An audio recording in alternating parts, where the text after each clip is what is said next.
Në anën tjetër duhet kuptojmë diçka, që perandoria amerikane fuqinë dhe dominancën e saj botërore nuk e kanë vetëm nëpërmjet armatimit, po e kanë nëpërmjet armëve, dhe e kanë nëpërmjet naftës. Dhe kur nisi kjo gjë, kjo nisi në vitin 1973, kur amerikanët në atë kohë, pasi vrasin mbretin e Arabisë Saudite Malik Faisalin, i cili pas luftës së Yom Kippurit i mbylli puset e naftës amerikanëve dhe u tha amerikanëve, për sa kohë ju mbështesni Izraelin, ne nuk do shesim më naftë tek ju. Dhe nga viti 1973 deri më sot, Amerika u kthye në superfuqinë ekonomike të botës. Arsyeja pse Amerika u kthye në superfuqinë ekonomike të botës është se nga viti 1973 amerikanët e lidhën fatin e lekut të tyre, e dollarit, me naftën arabe. Që nga marrëveshja që bën me sauditët në 1973, amerikanët i imponuan gjithë botës që kur bota do të blej naftën duhet ta blej me dollar. Dhe çfarë do thotë kjo? Kjo e bëri Amerikën një shtet i cili ndryshe fjala bie nga Kina.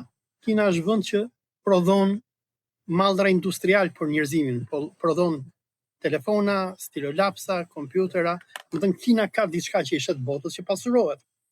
Rusia prodhon grur, ban botën me grur, por ka edhe naftë. Arabia Saudite ka naftë, Malajzia ka vajin e palmës, ka minerale e tjerë. Amerika nuk ka asnjë nga këto gjëra. Neve nuk kemi asnjë produkt amerikan, biles edhe këto rrobat e shtrenjta që ne i kemi, Armani e Kudijon, janë prodhime italianësh. Domethënë, çfarë i shet Amerika botës që e bën Amerikën kaq të fuqishme? Është dollari. Amerikanët thjesht kanë një printer dhe me këtë printer printojnë copa letrash që quhen dollar. Dhe me këto copa letrash ata blejnë botën. Po si ja imponon Amerika botës dollarin? Ja imponon nëpërmjet naftës. Nafta dhe benzina është komoditeti që të gjitha shoqëritë moderne kanë nevojë. Ti pa naftë ti nuk funksionon dot. Ti nuk shkon dot në punë, industritë tua nuk funksionojnë etj. Dhe çfarë bëjnë amerikanët? Që nga viti 1973 ua kanë marrë naftën arabëve. Ata e nxjerrin naftën nga tokat e arabëve, por ata inxhinierët që e nxjerrin, ata që e shesin janë të gjitha kompani amerikane. Dhe nafta që nxirret në tokat arabe shitet në bursat e New Yorkut dhe fjala bie unë jam Shqipëria, unë dua të blej një fuqi naftë. Tani që ta blejon këtë një fuqi naftë, unë nuk e blej dot me lek shqiptar, se leku shqiptar nuk ka vlerë. Amerikanët kanë detyruar gjithë botën që unë kur si Shqipëria apo po zëm jam çet kastrati, po shkoj që të blej naftën, unë kam nevojë për dollar amerikan. Dhe unë si Shqipëri tani çfarë do bëj? Do t'i shkoj amerikanëve, do t'i blej aty $100. Dhe për këto $100 që do t'i blej unë, do t'i jap një produkt real amerikanëve. Do t'i jap vaj palme, do t'i jap kauçuk, do t'i jap pjesë nga toka ime, do t'i jap diçka, ose do zhytem në borxhe. Tani me këto $100 që unë jam blej amerikanëve, unë shkoj në bursën ku po amerikanët shesin naftën e Arabisë Saudite, jap këtë $100 dhe kështu blej fuqinë e naftës. Tani, nga ky $100 që unë blej fuqinë e naftës, Arabo Sauditët mund të marrin vetëm $20. $80 do t'i marrin kompanitë amerikane etj.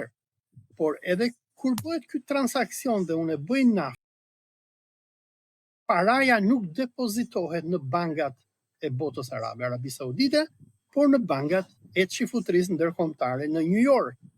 Dhe me këtë $100 që unë bleva një fuqi nafte, unë faktikisht paran që ua kam bler amerikanëve, me naftën që po ja marr tani arabëve, ja kthej prap këtë lek, këtë dollar amerikanëve, dhe bankierët zionist amerikanë përfitojnë dy fish. Një që më shitën mua $100 dhe morën produktet e mia, dhe dy kur unë i blej fuqinë e naftës arabëve. Dhe ky $100 pastaj depozitohet në bankat amerikane. Me këtë lloj qarkullimi parash, bankat amerikane thithin paranë e njerëzimit dhe kjo para pastaj financon industrinë e luftës amerikane. Për shembull, për personat që njohin historinë e Arabisë Saudite, në vitet 2008, kur ndodhi ajo kriza e madhe financiare, këto vendet e gjirit nuk ishin më para, lekët e tyre i kishin nëpër bankat e Amerikës, New Yorkut. Dhe kur kërkuan në këtë kohë që të tërheqim parat e tyre, bankierët që futi thanë, jo, lekët ju keni këtu, ne do t'ju japim vetëm interesin përqindjen i cili sipas Islamit është haram. Dhe lekët që këto monarkitë e gjirit qarkullojnë, në fund të ditës mbyllen nëpër bankat amerikane. Dhe këto para janë ato që mbajnë industrinë amerikane dhe lejojnë shtetet e bashkuara të Amerikës që të kenë një buxheti i si vjetërm për ushtrinë amerikane është $1,5 trilion, marramundës. Dhe kjo pare është paraja e arabëve. Tani, çfarë po bën Irani? Duke mbyllur kanalin e Hormuzit, ai është duke i prerë arterien kësaj aleancës arabo-zionisto-amerikane. Sepse duke mbyllur kanalin e Hormuzit, ai nuk po i lejon arabët më që të shesin naftë, nuk po i lejon ata që të marrin dollar që të financojnë ekonominë e tyre, dhe në anën tjetër po i bën edhe bankierët zionistë të New Yorkut dhe të Amerikës që mos marrin më dollarët që sauditët do merrnin në emër të naftës së tyre nga vendet e botës ku ata shesin naftën. Pra, çfarë po bën Irani në këtë moment? Ndërsa ushtarakisht amerikanët po e trajtojnë Teheranin sikur të jetë Dresdeni, sikur amerikanët e zhdukën Dresdenin në Gjermani në luftën e dytë botërore, apo sikur amerikanët bën me Fallujën në Irak që e shkretuan, apo sikur izraelitët bën me Gazën, Irani është i gatshëm që të përballojë këtë lloj terrorizmi masiv, por në anën tjetër është duke goditur bishën zionisto-amerikane në arterien e saj që është nafta. Në momentin që amerikanët nuk kontrollojnë më naftën e vendeve arabe, ne do shohim e para çfarë po ndodh në këto ditë është rritje marramundse e çmimit të naftës, por kur rritet nafta, rritet çdo gjë, nga që nafta është oksigjeni i kapitalizmit të sotëm. Në qoftë se unë për shembull do ta blej të stilolaps që vjen nga Kina për €1, në momentin që nafta do rritet, mua do më rritet çmimi i këtij do bëhet ndoshta €2. Dhe e njëjta gjë ndodh me të gjitha ushqimet e tjera. Por çfarë do thotë kjo? Kjo do thotë për proletariatin amerikan dhe perëndimor, të cilët janë shumë të varfër, jetojnë sikur thuhet në anglisht paycheck to paycheck, që marrin për shembull $1,000 në muaj dhe me këto $1,000 700 do paguajnë qiran, nëse nuk janë në New York, po të jenë në një katun, edhe me 300 do hajnë buk. Në momentin që nafta rritet, kemi një reaksion zinxhir ku rriten të gjitha çmimet e tjera dhe kjo do prodhojë një bombë ekonomike brenda perëndimit të Amerikës.